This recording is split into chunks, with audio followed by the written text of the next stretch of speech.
We're alcoholics. We've been in rehab 7 times. So many times. 8 times maybe. I We were heroin Heroin addicts addicts for for 8. yeah, I was one for 12 years, Yeah, but 8 years. So Very good. There's no soul.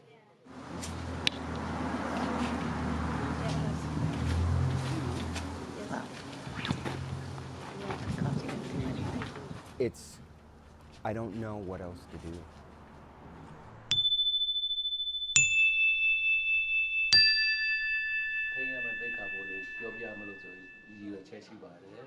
Intentions were to let the 3 of you guys know about some of those other rules. Amma Bande.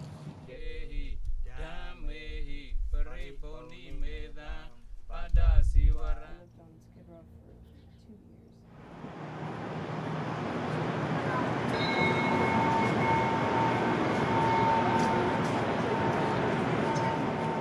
It was bad. It was not pleasant.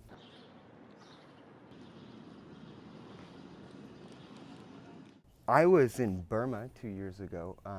It was at that time that I chose right back to the triangle, the real part of it, like the northern Shan state, like where just get back on heroin and kill myself.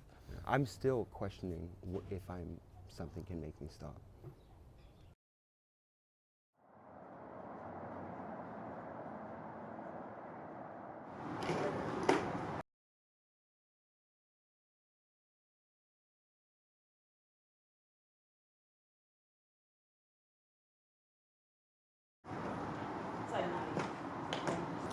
Oh, shit.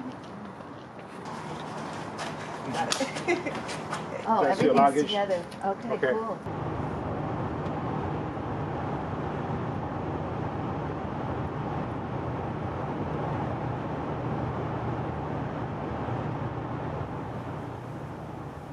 Most of the people cannot survive by themselves as a family member, as a member of the organization, as a student, as one of the patients, or as one of the doctor.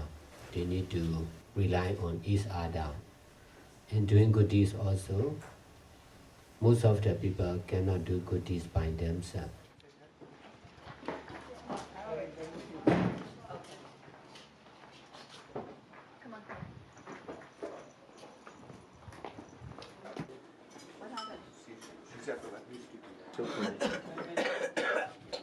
Manila. The mind is the most important. If you think it is possible, it is sure to happen. If you are the person who is suffering from mental disease, if you can accept this method is possible, you need to continue, and then you are sure to get success.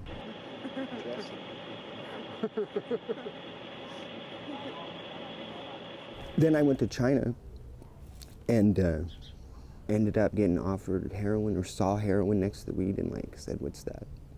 If I get it, I'll try it." All my grandparents died of alcohol. I've been to jail and prison for like 3.5 years altogether. I worry more about dying from just continuing to do it. But we just got to keep trying.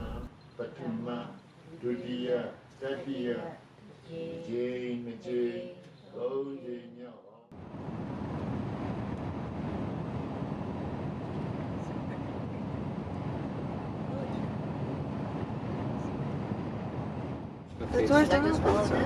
Yes. No other choice. Down there again? It's just like soap and traffic stuff. I'll come in. Okay. We're just gonna chill out. Just a moment. I hit. Were you there when I had 6, 7 seizures? Hard ones. Bit my mouth like through almost, and whacked my head on the concrete. Bam! Face first.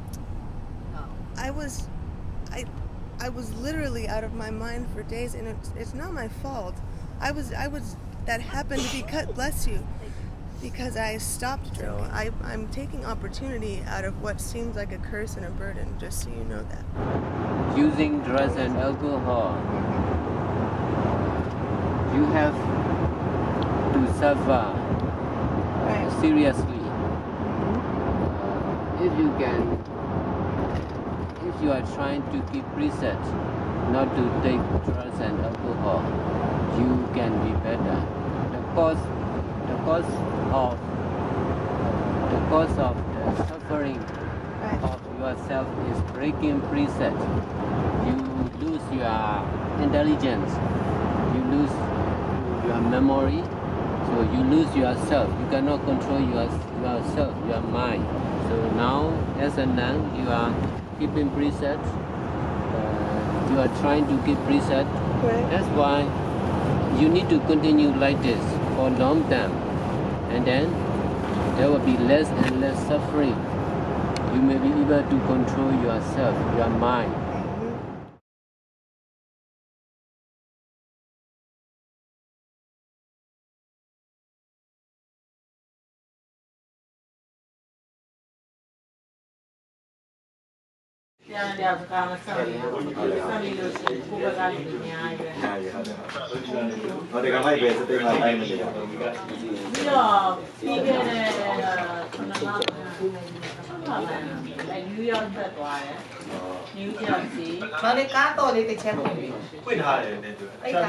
I like the way these people live. I'm not Buddhist.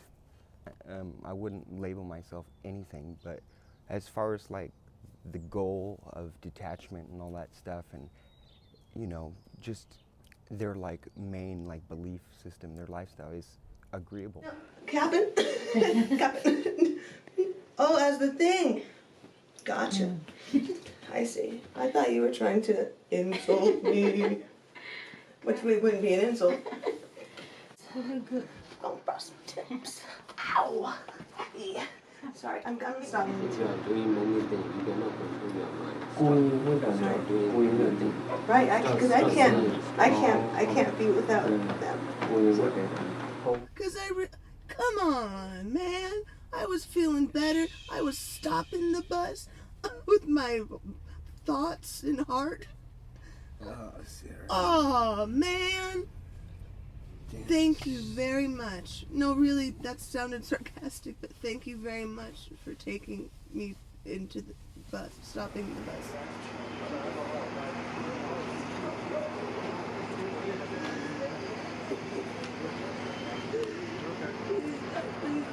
Don't hurt me, please.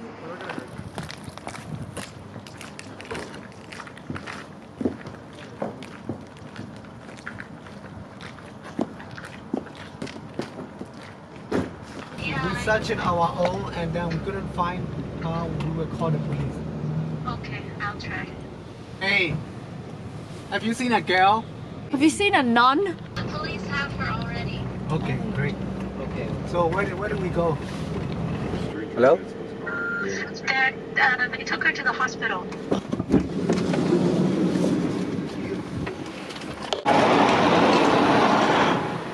No, you know what, like Sayadaw and like David, you should go together. No, the camera. The reason we're here is because of me. If it was up to you guys, we'd be scouring the streets. Sayadaw was the one that said not to bring her to the hospital. Sayadaw was the one who said don't call the police. So what do you want to do about it? What do you want to do, Al? I'm asking you. You have an issue about it. So what do you want to do about it? Little people were chasing her and she fell down and couldn't get up. Oh my God. So she's still conscious? She is. They haven't given her any. Wow. She just got there. The doctor, I told her what happened. She said, "Oh, sweetie, you're gonna have to be here." She's gonna get some medicine. See ya. Where's your backpack? Hey David, how are you? They're waiting on her blood test to come back to then maybe give her some medication, but she's asleep now. Oh, thank God. So like, what did the doctor say after the... They said they want to keep her overnight, at least one night. They want Oh, to that's watch. great.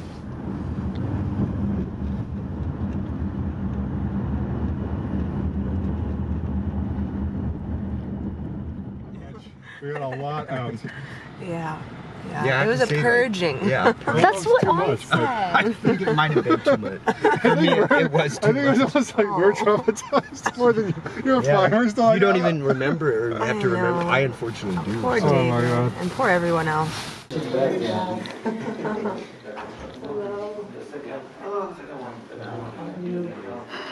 They didn't give her any medicine, so that's good. She's not on any medicine. But they had given her something after you guys left to make her go to sleep. And then when she woke up, like it'd been so normal for her to wake up, and the look on her face anytime she came back to reality or woke up from a schizo episode or sleep or whatever was fear. Like, oh, where am I now? What's going on? And she woke up and like, just smiled really big, and then it was back to normal from that point on. And she hasn't, since getting out of hospital, not even a sign of the crazies. So I have to think, like we were saying in the car, we've done the detox from alcohol and like getting back to reality and emotions through rehab multiple times, and through jails and interventions and family and all that. But I think something about this one, more than just getting off alcohol, was like like a purge, like to release that amount of like screaming and anger and like, even, sorry to put you on the spot here, but like recounting like bad stuff that's happened to you, which the whole van was able to hear about. I don't know. I think that was a worthwhile thing. There is not a better place it could have been done than in a van with Sayadaw driving across the country, because there's no escape. All living beings and non-living beings are created by ignorance and attachment.